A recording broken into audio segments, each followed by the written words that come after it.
Hello, Hello. welcome to the stream. Thank you for having me. Absolutely. So do you prefer the how do you say your username? Poutinator. Poutinator. Okay. This- I'm my native language is French, so pronounce the French one. Not sure. oh yeah. Okay. So It's yeah, easy to understand. you do pronounce it poutine, not. Yeah. Oh my gosh, here it is so painful here to hear to when people pronounce it poutine. Like, no, it's not how you say it. Uh, I'm from the city that supposedly created the poutine, also. So I like that. I like my username for that. Nice. All right. So I'll go ahead. Is there anything else I should know about the game before I get started? Maybe just I know the control are hard to get used to. We are already planning to make them simpler, but don't worry if you have difficulties with the WASD. Okay. You can click on the robot if you don't want to swap between them with the Q and E also. Yeah, yeah. Okay, good to know that you can also click on them. First thing you're mentioning uses paint.net. Yeah, no, you're not the only one. I use GameMaker's own internal image editor for my artwork as well as Photoshop. Actually, that is going to lead me right into my first question, which is, what did you use to create the visuals in this game? It's my brother that made the visuals. I'm pretty sure he used the Blender. Nice. So are these images pre-rendered? No, it's just an orthographic camera in Unity. Nice. Okay. Or 3D mesh. Because just with the fact that there's the very minimal animation, it totally looks like the style of old pre-rendered 3D games. Is that what you're going for? Not necessarily. I let my brother handle all the visual stuff, and I think it looked very great. I'm not sure if it was intended or just because we didn't have a lot of time, it ended up looking like that. All right. Well, I think it looks pretty neat. All right. So, one thing I'm going to already recommend to you is the same thing that I recommended to another user on the stream just a little earlier. It would be really nice if there was a single button you could press that made the robot retract along its board. Yeah, I thought about that after having submitted the game too. It's on the plan. We have already a list of mechanics we want to add, and we want to make the robot easier to control. That's the first thing I did. So I got used to the way the robot moved, and I forgot that it was really not intuitive. And I didn't have enough time to correct that. Mm-hmm. I see. We've got a question from Code Matt Xor, or is it Code Matt Maxor? Sorry, your username is throwing me for a bit of a loop. Who wrote the grid? Okay, Zor. Okay, so Code Matt Zor. Who wrote the grid-based movement system? I did. I wrote it for another project, and I just reused it. I was already planning to make myself like a kind of library of little tools, like a grid system. I had to upgrade it a bit for the game. Like we had 2 layers, one for the ground and one for the robot and the other entities. But I wrote it myself. Nice. All right. Yeah. Code Matzor says nice work. Thank you. Zeriguana, what is the context for this feature haunts me in my dreams? Is it the conversation that's having about paint.net, or I don't think so. All right, well, we'll continue on with our regular set of questions then, and don't forget you can always submit your own in the chat. So, how did you decide on what you were going to make for the jam? I was trying to make because the team is joined together. I wanted the connection between the two thing to be important for the game. So one of the idea I had was that it's two character connected by a wire or a chain, but that the wire would be an obstacle. So I wanted the link between the character to be to get in the way. So I thought it would be nice in a puzzle that you have to play around your own on wires or a chain. That was the basic idea in the game. Nice. I love that you really played into the idea that the electrical socket looks like a face. Yeah, that was my brother's idea. At first, I wanted to make like a jack plug, but his idea was way better. Oh, Cheesy Taco, thank you for the comment. Is there any background music coming from the game, or did I just have the stream back? Yes, it's okay. they're supposed to be. Okay, yeah. Sorry, for some reason that wasn't actually coming clear in my phones, but yes, I agree. Code Matsor, the face is really cute. I have your Discord boosted quite a bit. Is there any way that you can hold the microphone closer, or? I think it's okay. Let me know in chat if this is better now that I reduced the background music coming from my stream. I should have turned that off earlier. You hear me better now? Yeah, if we can get a reply from the chat, that would be great. Tile may. Oh, I see. You're the Zero Guana. You wanted to implement a tile map-based movement system, and it was haunting your dreams. And yeah, it's good now. You can hear both of us. Okay, thank you. Thank you for the confirmation. All right. Usually not the best process in most engines. The process for this one might be interesting. Does your engine... well, yeah, Unity does come with a grid. Really? I'm not really sure. I think maybe I didn't look hard enough, but I just made one myself. Oh, well, okay. That's excellent. Not everyone has the ability to just roll their own grid-based movement system. Like, I guess it's not like the hardest thing ever, but are you doing like are you assigning grid cells a position that is either like occupied, unoccupied, or are you doing like physics checks to see if a space is empty? No, I did and I think it's a dictionary of the vector of position and entity that are in those positions. I think I've played like 4 games on the stream that have this kind of like grid-based motion, and you're the first person to actually say that you did it the right way by using it a lookup table like that. Maybe I was not sure if this was a good idea at first, but I think I like that you can make an infinitely big grid without using too much memory. Yeah. That was one of the ideas, because I wanted to make my first idea why I made the grid. I wanted an infinite grid, so that was my main motivation when I made it first. Yeah, nice. I think that is, I think it's the right way to do it, at least. Tristan is commenting, you can go further with the face plugs, make it more comical, and you can give them cute eyes with a smile, whatever interesting gesture, and when they smash their faces into the socket, some funny animations could happen as a result. Just an idea to add more character to the plugs themselves. That's a good idea.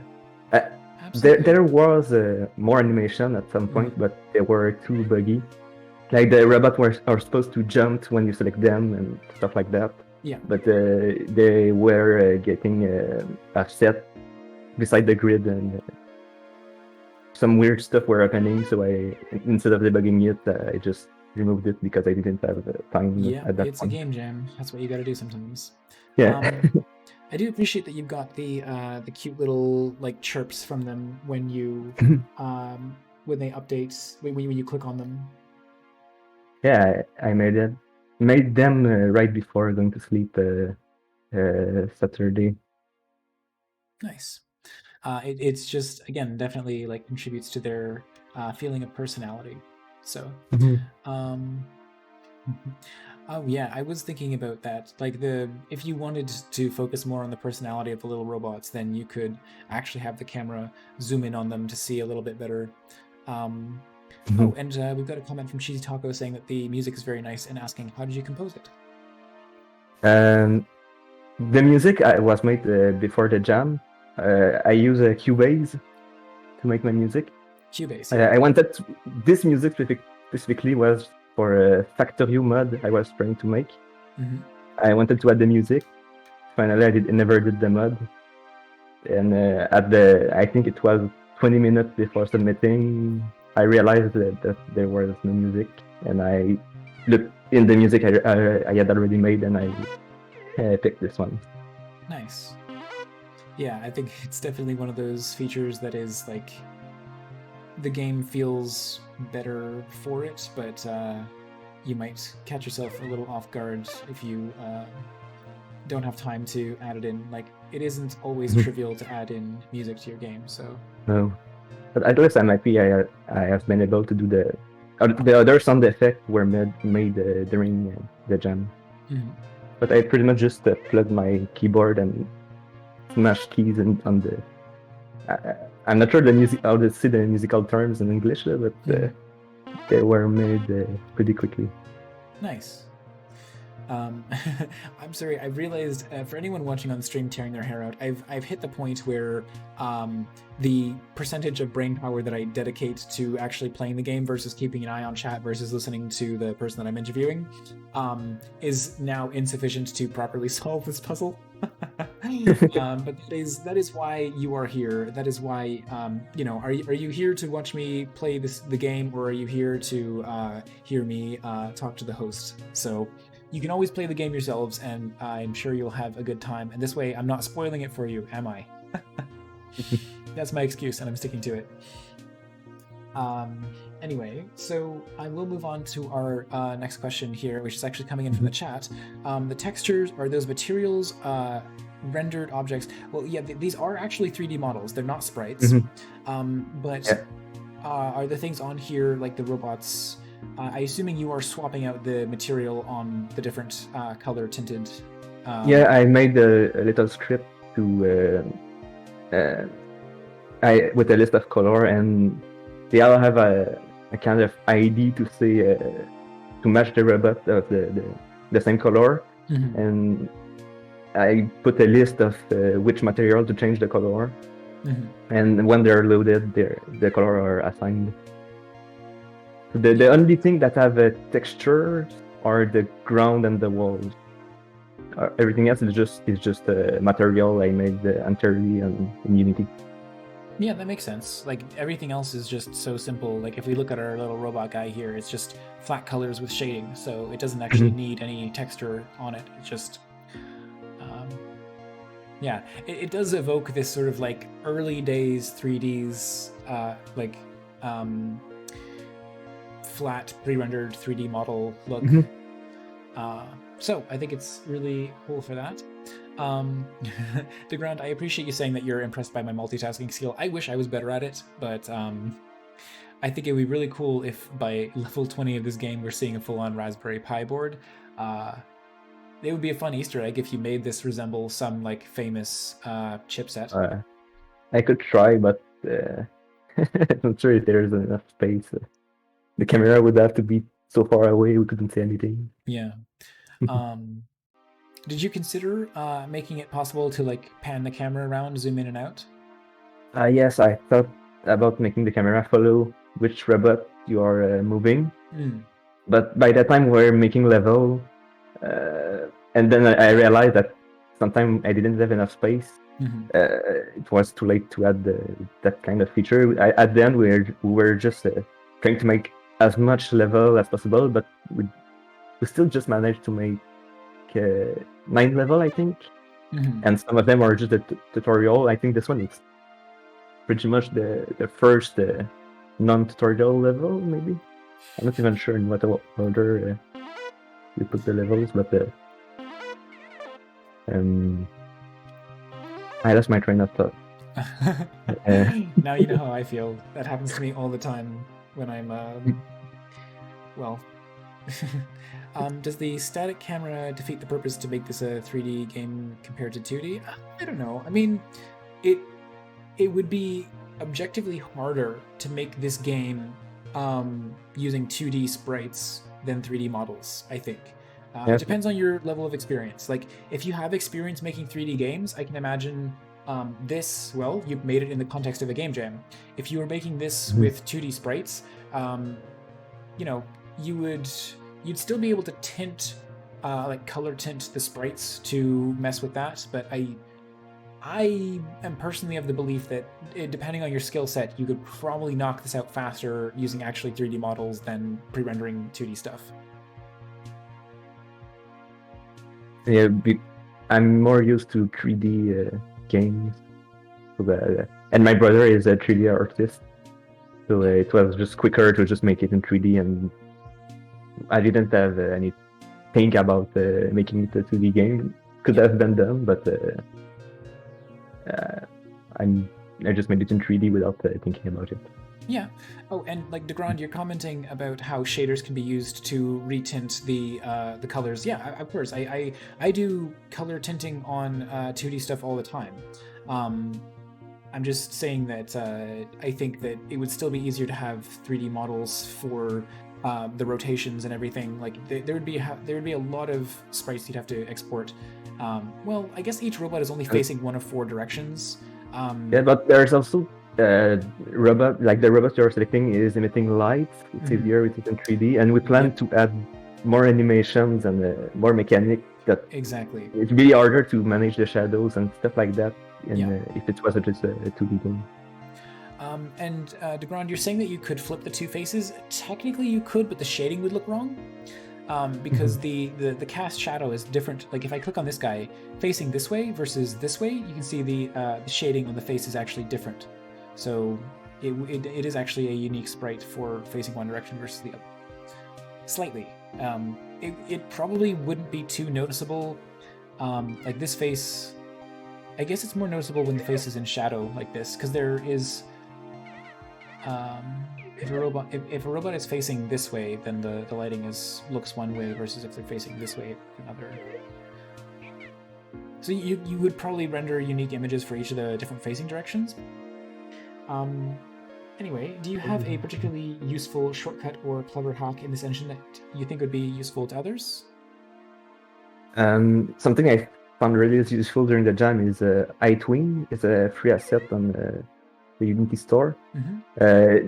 It's every animation is made with that. Like when the level transition and everything, I just say put the camera there and X amount of time, and it does the smooth transition, and it saves a lot of time. And just generally look for free stuff for the simple stuff.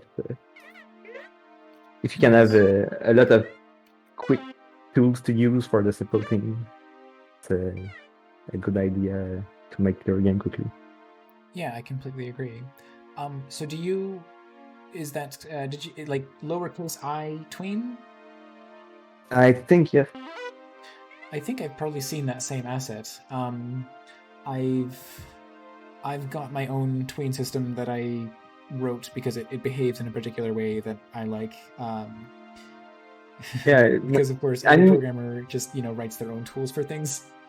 Yeah, I mean, I wrote my grid system. There are probably a ton of already existing, but sometimes it's fun to just create your own stuff. Yep, exactly. Well, you know what you want it to do, so. Okay, I thought this level was going to be much harder than it was, but it was just... Yeah, it's supposed to be harder. It's made from a sketch my brother sent me, and I didn't implement it correctly. So the level is easy. It's just deep.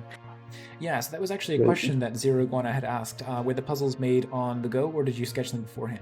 So, the tutorials level were made on the go. The other one I made with a sketch, and I had my brother that made the art and another brother that were sending me sketches of level during the last hour because I didn't have really much time to think about the level idea. Nice. So it was made by the 3 of you then? No, you can say that one level is made by one brother, but it is his only contribution to the game. Okay, so it's He did, small contribution, mostly you and the. This is mostly a two-person team with a tiny contribution from like one level made by one other person. yeah, he could say that. Okay, that's totally fair. So interesting. What is the link being shared in chat here? Lighting with 2D normal maps. Neat. Oh yeah, that's something that's a technique that always seemed interesting, but I never used it. Like shading on 2D, right? Yeah, I think Unity has some pretty good support for this now as well, but this is specifically in reference to Godot, I believe. Yeah, this is all done within the Godot engine. I just don't have any experience with Godot. But yeah, so I think that level we were pretty lucky how easy it was, but this is the level I'm predicting I'm not going to be able to complete. But anyway, we are going to I'm going to call it now, and we're going to say that we're going to play this game, and then we're going to play the one other game that was queued up afterwards by Sketchy Jesse, because it's getting late here, and I know I'm going to have to call it soon. So that being said, do you have any plans for this game going forward? Yeah, we're not sure if we want to maybe make it a mobile game, or maybe release it on Steam.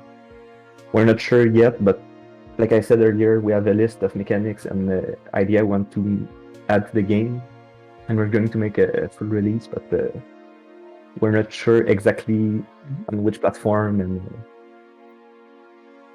yeah, that's it. Sure.